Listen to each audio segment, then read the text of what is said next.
'77 after the Gorpurnim festival, and stayed there for 3 years. And Padma was in Vrindavan an awful lot at that time. And I didn't know him really, but I could see that his cohort in crimes at that time was Smar Hari Prabhu. Yeah. You know Smar Hari. And one thing that I realized very soon on was they had a handle on where prasadam was, how to cover yourself. Smar Hari was in charge of the go down. Padma was sometimes in charge of the go down. I mean, they had the services whereby living in India back in those days was not the easiest thing to do. And, one of the things that you couldn't help but notice in Padma was that he was very austere. Didn't wear shoes. That all the time. Didn't wear shoes.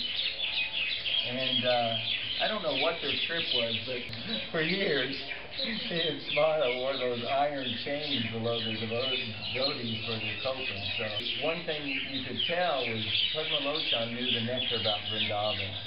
And his Hindi wasn't so bad. He could speak enough to get by, and he toured and he researched, and it was a great service. He was the first one to write, for our ISKCON devotees, as far as I know, to write books on Govardhan, etc., different places of pilgrimage. And it was very much appreciated. I mean, it was the crudest Vrindavan paper and printing and what have you, but the nectar was there. And 1985, I came back, 84, 85, and I struck up a friendship with him at that time. One of the things that I am eternally indebted to Padma about is that he took me on Braj Kirtan, just me and him. You know, we can go on Kirtan these days, Navadvip Dham or Braj Kirtan, and it's you can't help when you've done it by yourself or with just one or two companions. You can't help but think of Sanatana Goswami's advice to Lord Chaitanya. This is not the way to go to Vrindavan. It's like a circus. Thousands and thousands of people are following you. This is not how you should go do curriculum of Vrindavan. Of course, it's much appreciated by Srila Prabhupada and previous acharyas. Bhaktisiddhanta Saraswati Thakur, he organized these, curriculums that the previous acharyas had performed around the dhams with thousands of people and horses and elephants, and it was preaching also to the locals. But when you go by yourself and you're just in the dham, in the atmosphere of each Leela Stan, and Padma had Bhakti Ratnakara, and he would, a Hindi edition, he would read it, and sometimes he'd dole out the nectar to me, and sometimes he wouldn't. Padma was like that. If he didn't want to open up and share with you, you weren't going to get anything out of him. So we went around Braj for almost a month, and we didn't do all of the Braj curriculum. After Radhastami, we ended in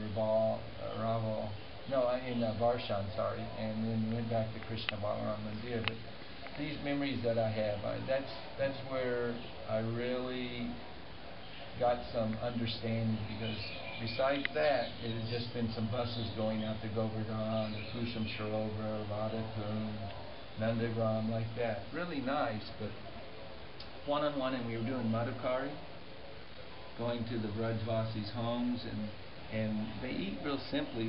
We'd get the rotis. They make the big, thick rotis, and you'd get some salt, and your veggie basically was chilies.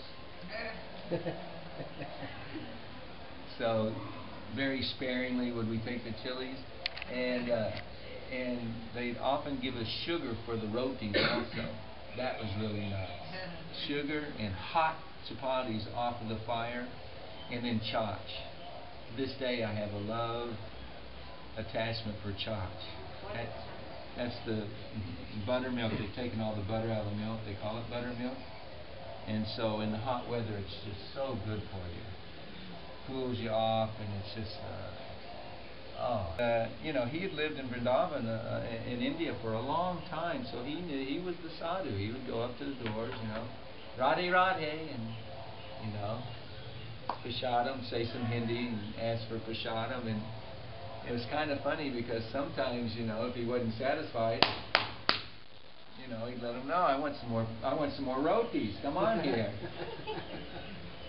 He's like, okay, Hare Krishna. So I was just under his coattails and getting the mercy of getting a glimpse of a sadhu's life, the traditional sadhu's life in the Dham.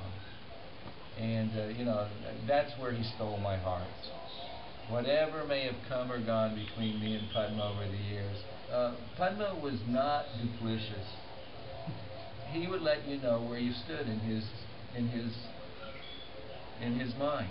He wasn't somebody who'd say one thing to your face and something behind your back. If he wasn't pleased with you, he'd let you know. And if he was happy with you, you certainly knew. And that non-duplicitousness, although it may have the thunderbolt edge to it sometimes, that's what we want. And we want to become simple like that. Vaishnava should be an open book. It's like my heart is who I am. I've given my heart to my spiritual master, and I am who I am, and that's how I reciprocate with the devotees. And Padma had a very giving heart.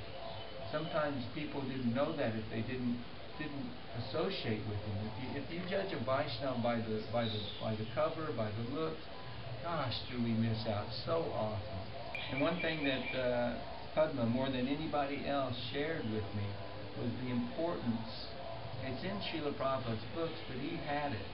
And that was understanding and trying to really measure up to living what the mood of Rupa Goswami's understanding of Lord Chaitanya's teachings are. For understanding. Because there have been so many books written about Radha and Krishna, even by devotees. And he would, I felt myself fortunate when he would sometimes say, oh yeah, this Shastra, Rupa Goswami doesn't give any significance to it. That's not an important Shastra. Why bother with that? Or this is not the proper mood, or some stories about Srimati Radharani sometimes, this isn't, alone. Like that. So he shared with me the importance of sticking true to Prabhupada's program. Prabhupada said it's all in his books, and we should see Shastra through the lens of Prabhupada's books. And that, Prabhupada said in Vrindavan at Radha Damodar Mandir, getting personal inspiration, darshan, instructions from Rupa Goswami. So he's certainly in line with Rupa Goswami. The mood is actually more important than the external. And so to understand the mood of Srila Prabhupada, the spiritual master, Rupa Goswami, that's what qualifies one. Of course, the surrender and the service, that goes without saying, but all the devotees are trying to surrender and render service, but understanding the desire and the mood of Srila Prabhupada and our previous acharyas on up to Rupa Goswami, that's what will make the grudge bhaktas, the eternal associates of the Lord, bestow their mercy upon us. Yes, this one, bring them into the family, give them some eternal service at the feet of the servants of the servants of the servants of Radha and Krishna. Padma, whenever he gave his Bhagavatam classes, he always spoke from the absolute platform. I asked him, how come sometimes you're so heavy in class? What's the deal? And he said, well, I figure if you're sitting on the Vyasasana, you have to give the highest absolute understanding, nothing short of that.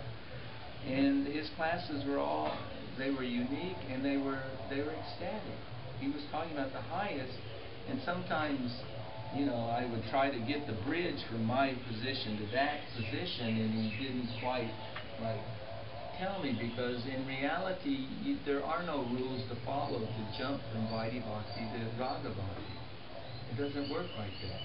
It's a blessing and a revelation. And he understood that, and he was always aspiring, praying to Vrinda Devi, praying to Rupa Manjari, really taking Krishna consciousness seriously like that he could be given that gift so that he could get the eternal service that Prabhupada is trying to offer us.